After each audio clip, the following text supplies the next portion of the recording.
¿Qué tal, amigas y amigos? Tenemos nuevamente, después de algún tiempo aquí en Trinchera Libre, al doctor Luis Lamas Puccio, eminente penalista, amigo de esta casa, y con quien vamos a dialogar sobre el nuevo Código Procesal Penal.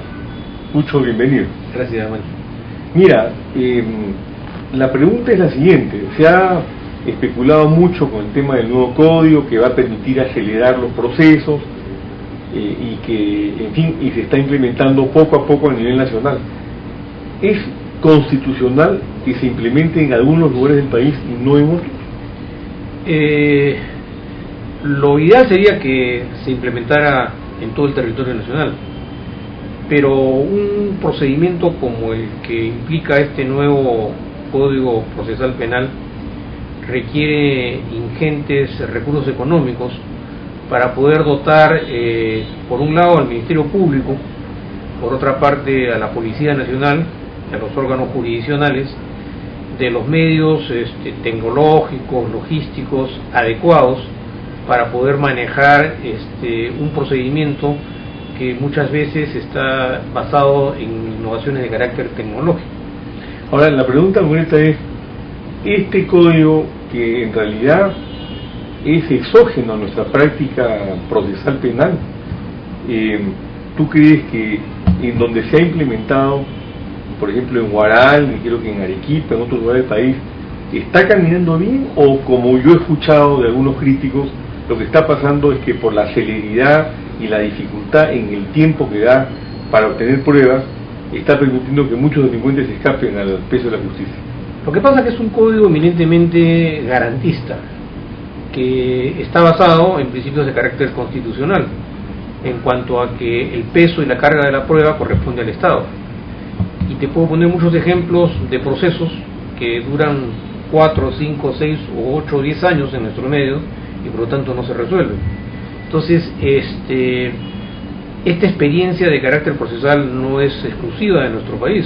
Esta es una corriente que se viene implementando en todos los países latinoamericanos, sobre todo, a raíz del derecho anglosajón, en cuanto a que sus raíces de este código ha tenido y es el pilar de la democracia en países como Estados Unidos o Inglaterra. Entonces, pero la práctica judicial y la práctica penal, en específico norteamericana o en general anglosajona, son completamente distintas a las nuestras. Claro, lo que pasa es que ¿Cómo concilias tú una práctica basada en el código y vamos a decir en las corrientes napoleónicas con una corriente anglosajona que se basa en el common law?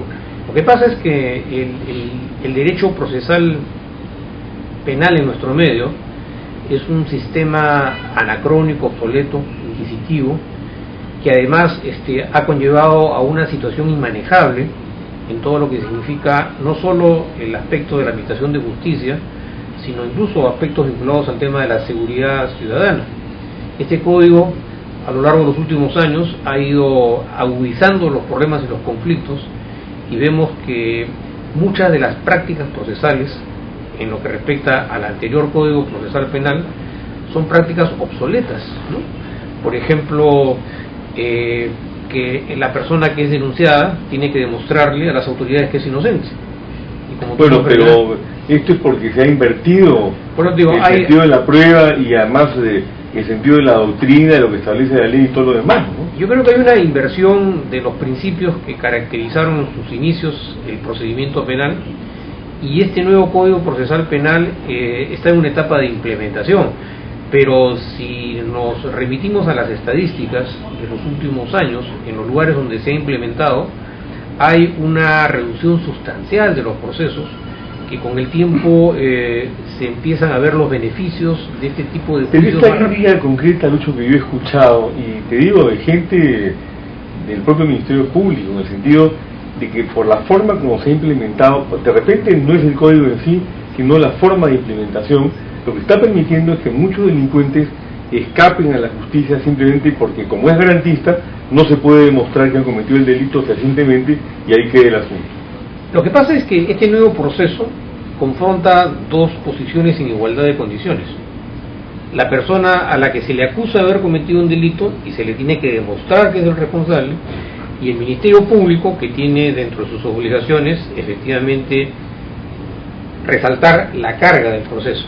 Entonces, ¿qué cosa pasa? Los fiscales han estado acostumbrados a trabajar en sus escritorios, a firmar cientos de documentos y ser una especie de gestor burocrático administrativo de los procedimientos que de por sí se van engrandeciendo y se van haciendo cada vez más voluminosos. Con este nuevo proceso, entre otras cosas, el fiscal tiene que convertirse en un abogado del Estado y tiene que ser un investigador acucioso de los elementos que va a llevar. ¿Tiene tiempo para hacerlo? Bueno, lo que te estoy explicando es en un primer momento, ¿no? No tiene tiempo porque el Ministerio Público, como te mencioné hace unos instantes, requiere no solo medios económicos para poder implementar toda una infraestructura logística mucho más operativa y dinámica, sino porque además también las formas de pensar, las maneras de entender el nuevo proceso son muy difíciles de inculcar en personas que han estado trabajando durante años con una visión bastante burocrática, claro, ¿no? Que solamente se acostumbraba a que le llevaran el despacho, firmaba resoluciones. Ahora el fiscal tiene que ser un investigador, tiene que acopiar información, tiene que desarrollar su propia teoría del caso en igualdad de condiciones a un abogado, y ambas partes se van a confrontar ante un juez con su propia hipótesis frente a una antítesis y tratar de demostrar dentro de la legalidad que efectivamente o una persona puede ser responsable de la comisión de un delito o una persona no tiene las condiciones necesarias ni siquiera para ser enjuiciados. Pero esa es solamente una parte de las grandes reformas que plantea este proceso. Por ejemplo, hay un tema que es fundamental, y es el tema de la terminación anticipada del proceso. Si el fiscal tiene convicción y elementos de que esta persona es responsable del delito, ¿qué sentido tiene irse a un juicio que puede durar 3-4 años? Cuando en realidad, ante las evidencias, el que está siendo objeto de una investigación, más le conviene llegar a una especie de negociación penal, aceptando su responsabilidad penal, aceptando el pago de una reparación civil, claro, y de esa manera descongestionamos los circuitos judiciales que están totalmente colapsados, ¿no? Ahora, yo lo que pienso es lo siguiente, ¿no?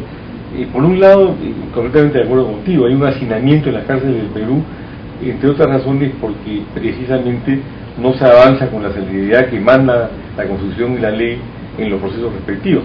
Pero por el otro lado, la decisión de un fiscal de denunciar o de un juez de condenar es tan difícil cuando tú estás disponiendo de una vida humana.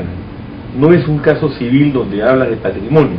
Acá hablas de meter a un hombre a 20 años a la cárcel, 30 años a la cárcel, o dejarlo fichado de por vida o lo que fuera.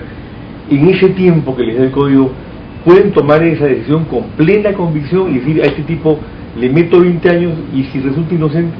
Bueno, ese nivel de indecisión tiene mucho más cabida en el anterior Código Procesal Penal que en el actual.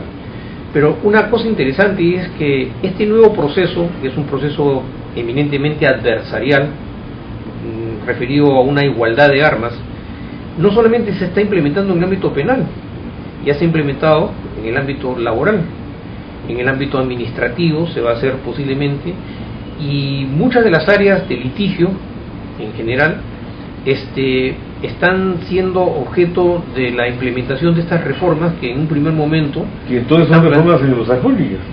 Lo que pasa el imperialismo yanqui se está imponiendo en la justicia peruana, ¿cómo es la figura? Yo creo que interesante porque estas nuevas reformas evidentemente tienen sus propias peculiaridades, dependiendo mucho de la idiosincrasia y de los aspectos folclóricos de nuestro medio nacional. Pero yo sí creo que es un paso hacia adelante, con todas las objeciones, obstáculos, limitaciones, porque el sistema de justicia es una especie de termómetro social. Este proceso, entre sus características más importantes, es la transparencia.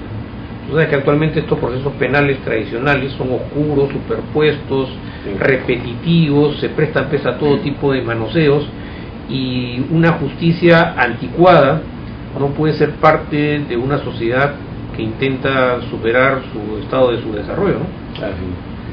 Bueno, Lucho, creo que hablando del tiempo ha sido como de costumbre muy interesante la conversación, ya la continuaremos. Quiero hacerte una pregunta breve.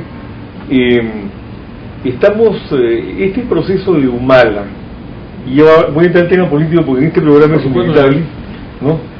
De que lo acusaron y lo absolvieron y ahora resulta que hay unos testigos que fueron comprados. ¿Pueden reabrir el proceso a partir de esa denuncia de la compra del testimonio?